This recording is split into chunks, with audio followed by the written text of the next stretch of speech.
ඔයාලා හැමෝටම සුබ දවසක්. අද නම් අහස වහින්න වගේ තමයි තියෙන්නේ.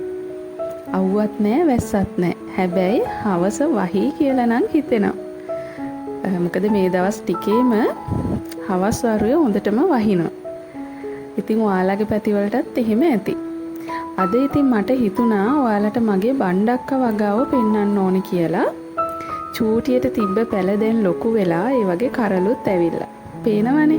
ඉතින් මේ කරල් ටික මෝරන්න කලින් මං හිතුවා මේ ටික කපා ගන්න ඕනේ කියලා. මොකද බණ්ඩක්කා ගොඩක් මෝරපුවම කන්න බෑනේ. ඒකින්ද ඉතින් ඔන්න මම හදලා තියෙන බණ්ඩක්ක පැලවල කරල් ටික මම අද කපා ගත්තා. මගේ ගෙවත් ඉතින් ලොකු ඉඩක් නැහැ. මගේ ඔය තියෙන පොඩි ඉඩේ තමයි ඉතින් මං ඔය බණ්ඩක්කා වම්බටු ඔය හැම එළවලු જાතියක්ම හදලා තියෙන්නේ. මෙයාට පේනවනේ තියෙන රාජකාරි. ඉතින් බණ්ඩක්ක ටික කපාගෙන මං ඉතින් ඒ ටික අද රෑට තෙල් දාගන්න කියලා තමයි හිතුවේ. රෑ කෑමට අරගන්න. ඉතින් දවල් වරුවේ මම රෑටත් එක්කම තමයි ව්‍යාංජන හදාගත්තේ. ඒ වුණාට මට හිතුණා බණ්ඩක්ක ටික රෑට තෙල් දාගන්න ගන්න ඕනේ කියලා. මොකද බණ්ඩක්කා ගෙවත්තෙම හදාගත්ත ඒවා ඒ හින්දා හරිම නැවුම් ගතියක් තියෙනවා. ඉතින් ඒකින්ද අදම හැදුවොත් හොඳයි කියලා මට හිතුණා. ඉතින් කඩෙන් හරි අපි ඔය පොලෙන් හරි අරගෙන එන බණ්ඩක්කා වගේ නෙවෙයි. ගෙදර මේ විදිහට හදාගත්ත බණ්ඩක්කවල කිසිම වසක් විසක් නැහැ. ඒ වගේම හරිම නැවුම් ගතියක් තියෙනවා. ඉතින් කපනකොට පිහියට පවා ඒක තේරෙනවා. කපනකොට හරිම ෆ්‍රෙෂ් ගතියක් තමයි තියෙන්නේ. අනිත් එක අපි බෙහෙත් රසායනික ද්‍රව්‍ය මුකුත් ගහලා නැති හින්දා කිසිම බයක් නැතුව පොඩි අයට එහෙම කන්න හදලා දෙන්න පුළුවන්. ඉතින් ඒකේ හින්දා ඔන්න ඉතින් මම බණ්ඩක්ක ටික කපා ගත්ත තෙල් දාගන්න.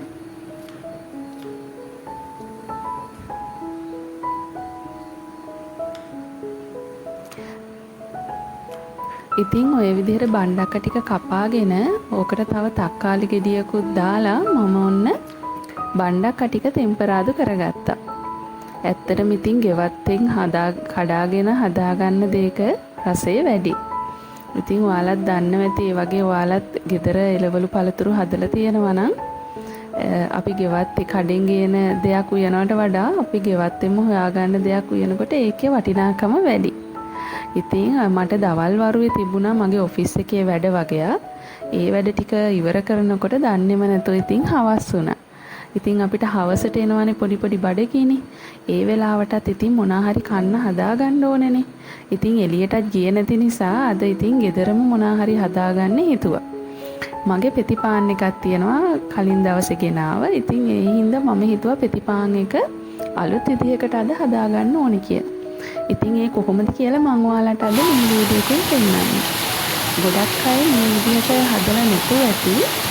සමහර අය නම් දන්නවා ඇති කොහොමද හදන්නේ කියලා. ඉතින් ඔයාලා බලන්නකෝ ඔයාලත් මේ විදිහට පාන් හදලා තියනවද කියලා. ඔන්න මේ විදිහට අපි පෙතිපාන් එකට ඕන කරන කරපිංචා සුදු ලුණු ඊළඟට එක්ස්ට්‍රා හරි ඒ වගේ දෙයක් ඕනේ මාගරින්. ඒ ටික තමයි ඉතින් ඔන්න මම ඔය ලෑස්ති කරගන්නේ. සුදු ලුණු ඉතින් මං අරගෙන තියෙන්නේ නම් පොඩි පෙතිපාන් එකක්. ඒකින්ද මම ඉතින් සුදු ලුණු ගෙඩියක් විතර අරගත්තා. ගෙඩියක විතර සුදු ලුණු බික් ටිකක් තමයි දැන් ඔන්න මම සුද්ධ කරගන්නේ. මොකද මේකට අපිට අවශ්‍ය කරන්නේ ওই ටික තමයි. කරපිංචයි සුදු ලුණුයි. ඊට අමතරව ඉතින් මාගරින් ඕනේ. ඊට පස්සේ පොඩ්ඩක් ලුණු ටිකක් ඕනේ. ওই ටික තමයි ඉතින් අපිට ඕන කරන්නේ මේක හදාගන්න. ඉතින් බලන්නකො හරිම ලේසි. දැන් වෙනදට අපි ජෑම් ගානවා. එහෙම නැත්තම් අල තම්බලා ඒවට සැමන් හරි මොනා හරි දාලා ටෙම්පරාදුවක් හදලා හදා ගන්නවා. නැත්තම් බිත්තර ඔම්ලට් එකක් දාලා පාන් හදා ගන්නවා, සෑන්ඩ්විච් හදා ගන්නවා. ඉතින් මේ හැම ක්‍රමයකටම වඩා වෙනස් විදියකට තමයි අද මම පෙතිපාන් එක හදාගන්නේ. ඒකට ඉතින් කරපිංච ටිකක් වැඩිපුර ඕන. කරපිංච කියන්නේ ඇත්තටම අපිට ගුණයිනේ ඇඟට. ඉතින් ඔය කරපිංච ටික හොඳට සෝදලා මම කරපිංච ටික දැන් හීනියට ලියා ගන්නවා.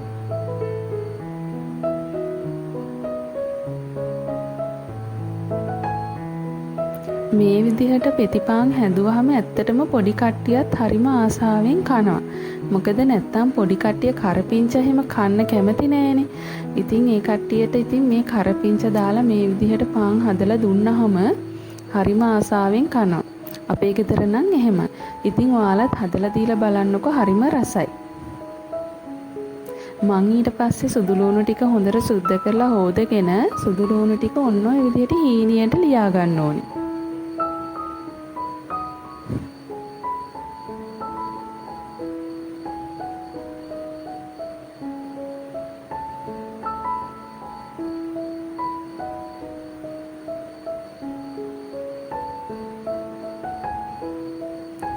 සුදු ලුණු ටිකත් හීනියට ලියාගෙන කරපිංච ටිකත් කපාගෙන ඔන්න ඔය විදිහට මං ඉතින් එක භාජනයකට දාගත්තා.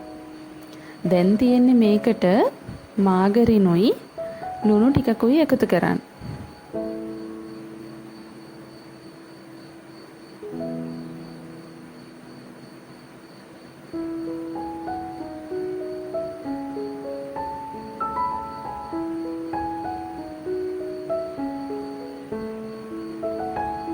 ඔය විදිහට අපි ඉතින් ඕකට මාගරින් ටිකක් එකතු කරගන්න ඕනේ.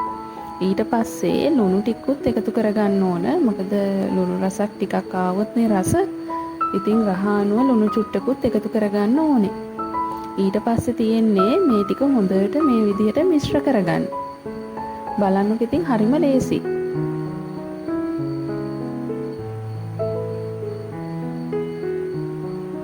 ඔය විදිහට හොඳට ලුණු ටික එහෙම හොඳට මිශ්‍රණ කරගන්න ඕනේ. මේ මාගරින් ටිකයි කරපිංච ටිකයි සුදු ලුණු ටිකයි හොඳට මිශ්‍ර කරගන්න ඕනේ.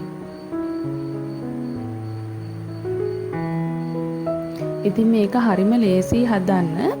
අපිට හදිසියේ සාමාන්‍යයෙන් ට්‍රිප් එකක් යනකොටත් හදාගෙන යන්න පුළුවන්. එහෙම නැත්නම් ඉක්මනට ඔය හදිසියට බඩගින්නට හදා ගන්න පුළුවන් හරිම ලේසි කෑමක්.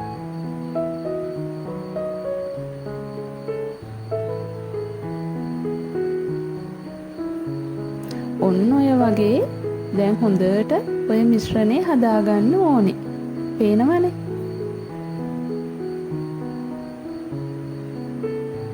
ඊට පස්සේ ඉතින් තියෙන්නේ පෙති පාන් එක අරගෙන පෙති පාන් එකේ මේ මිශ්‍රණය ගාගන්න එක තමයි.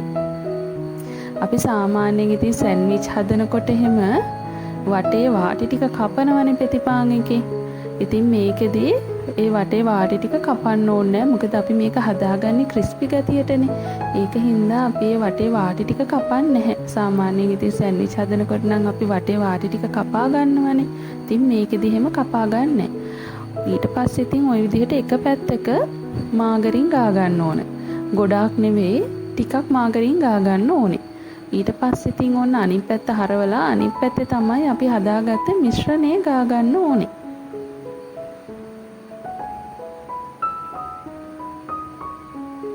ඔන්න ඔය පේන විදිහට අපි අර හදාගත්ත කරපිංචයි සුදු ලුණුයි මාගරින් ඒ ටික දාලා හදාගත්ත මිශ්‍රණය ඔන්න ඔය විදිහට එක පැත්තක ගා ගන්නවා. අනිත් පැත්තේ ගාගන්නේ මාගරින් විතරයි. ඔයාලට කැමති නම් ඉතින් දෙපැත්තෙම ගා ගන්නත් පුළුවන්.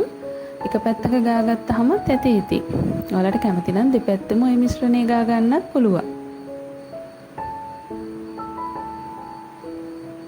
දැන් තියෙන්නේ ඉතින් සම්පූර්ණ පාන් පෙති ඔක්කොගේම ওই මිශ්‍රණය ගා ගන්න එක තමයි.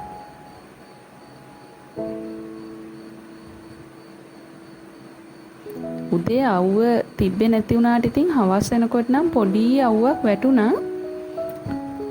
ඒ වෙලාවෙ ඉතින් කරන්න ගෙදර ගොඩාක් වැඩ තිබුණා. ඉතින් රෙදි වේල ගන්න තියෙනවා. ඒ වගේ වැඩ ගොඩක් ඉතින් මම අද දවල් වරු ඉවර කරගත්තා. ඔෆිස් එකේ වැඩ තිබුණා. ඒ ටික කරා. ඊට පස්සේ ඉතින් ඔය ගෙදර පොඩි අයගේ වැඩ තිබුණා. ඒවත් ඉතින් මම අද දවසේ කරගත්තා. ඔය පේන විදිහට ඉතින් ඔන්න පාන් ටිකේ ඔය වගේ ඔක්කොම මිශ්‍රණය ගා ගන්න ඕනේ. ඊළඟට තමයි ඉතින් ඔන්න අපිට පාන් ටික දැන් හදාගන්න තියෙන්නේ. ඉතින් මේ පාන් ටික මං හදාගන්නේ රොටි පුච්චන රොටි තැටි. ඉතින් පාන් ටික ඔය විදිහට තැටිය තියලා රත් වෙන්න ටිකක් වෙලා තියලා ඉස්සෙල්ලම මම මාගරින් විතරක් ගාගත්ත පැත්ත තමයි ඔහොම යටට එන්න දාගත්තේ. මගේ ඉතින් රොටි තැටිය පොඩි හින්දා පාන් පෙති දෙකක් තමයි ওই විදිහට තියාගන්න පුළුවන්. හොඳට අර දෙකම හොඳට පිච්චෙන්න අහු වෙන්න තියාගන්න පුළුවන් ওই විදිහට. ඉතින් ටික වෙලාවක් තියලා අනිත් පැත්ත හරවලා කරපිංචායි මේ මිශ්‍රණයේ තියෙන පැත්ත පුච්ච ගන්නත් ඕනේ. ටිකක් පාන් පෙත්ත රන්වන් පාට එනකන් අපි ටිකක් පාන් පෙත්ත පුච්ච ගන්න ඕන. අර අපි ගාගත්ත මාගරින් තියෙනවානේ. ඒ මාගරින් එහෙම ටිකක් අර දුඹුරු පාටට වගේ රන්වන් පාටට වගේ එනකන් පිච්චෙනකන් හොඳට ওই වගේ හදා ගන්න ඕනේ. මුලදී නම් ඉතින් මම පාන් පෙති දෙකක් තමයි තියලා මේ හදාගත්තේ. ඉතින් ටිකක් වෙලා යන හන්දා මම පාන් පෙති 4ක් තියලා ඔන්න ඔය විදිහට පාන් ටික පුච්ච ගත්තා. මේක රොටි තැටිය හදන්න හරිම ලේසි. හරියට ඉතින් අපි රොටි පුච්චනවා වගේම තමයි. බලන්නකො හදාගත්තාම ලස්සන. මේක ඇත්තටම හරීම ක්‍රිස්පි ගතියයි. කරස් ගාලා සද්දෙට හැපෙනවා පාන් පෙත්ත. හරිම රසයි. ඉතින් ඔයාලත් හදලා බලන්නකො. මොකද සුදු ලුණු කරපිංචා ඒවා අපේ ඇඟටත් ගුණයි. ඉතින් හැමදාම ජෑම් ගාලා සෑන්ඩ්විච් නේ හදන්නේ. ඉතින් වෙනසකටත් එක්ක මේ විදිහට හදලා බලන්නකො. ඔන්න ඉතින් හවස හයියෙන් ආයෙ වහින්න ගත්තා. ඉතින් බලන්නකො උදේ වරුව වගේ නෙමෙයි හවස හිතා ගන්න බැරි විදිහට හොඳටම වහින්න ගත්තා. ඉතින් අදට මම ගිහිල්ලා එන්නම්. ආයෙත් වීඩියෝ එකකින් ආයෙ දවසක හම්බෙමු.